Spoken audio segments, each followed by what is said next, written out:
நிறைய நாட்டுக்கு நல்லதில்லை, நாட்டு மக்களுக்கும் நல்லதில்லை. இந்த நேரத்திலேயாவது விழிப்புணர்வா இருக்கணும். ஏன் என்ற குரலை கேட்கணும். இப்பதான் 2 நாளைக்கு முன்னாடி அறப்போர் இயக்கம் இந்த சிவில் சப்ளை கார்பரேஷன்ல லாரியை வாடகைக்கு விட்டாங்கல்ல, அது கிலோமீட்டருக்கு இவ்வளவுதான், ஒரு 300 ரூபாய்க்குள்ள இருந்தது. ஒரே விதம்ல கிட்டத்தட்ட 117% அதிகமாக்கி பணத்தை 500 ரூபாய்க்கு மேல கொடுத்து கிலோமீட்டருக்கு. அதுல மட்டுமே 922 கோடி, கிட்டத்தட்ட 1000 கோடி அதுல 2 நாளைக்கு முன்னாடி. அதுவும் தொடக்க நல்லதான்.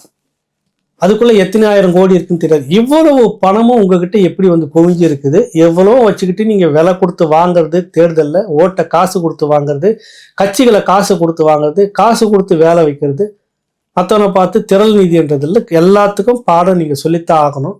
மக்கள் இப்ப வீழ்ச்சிக்க தொடங்கி இருக்கிறாங்க. ஏன்ற கேள்வி கட்டாயம் வரும்.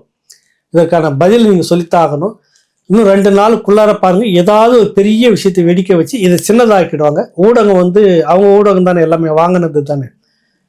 சமீபத்தில் ஒரு பதிவு போட்டு இருந்தாரு, இந்த ஊடகத்துல முக்கியமான ஊடகங்களுக்கெல்லாம் எப்படி காசு பிரிச்சு கொடுக்கப்படுகிறது, அதுல இருந்த முதன்மையான ஊடகத்துல முதன்மையா இருக்கிறவங்களுக்கு எப்படி பணம் போகுது, அதற்கு மட்டுமே மாசத்துக்கு கிட்டத்தட்ட ஒரு 3 கோடி 4 கோடி ரூபாய் வரைக்கும் ஒதுக்கிட்டு இருக்கிறாங்க.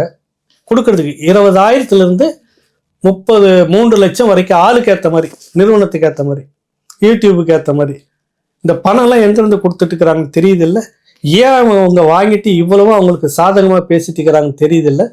மக்கள் விழிப்படைய வேண்டிய நேரம் இது. இது பற்றி திரும்ப நாளைக்கு இன்னொரு வீடியோவில் நம்ம பேசுவோம். நன்றி, வணக்கம்.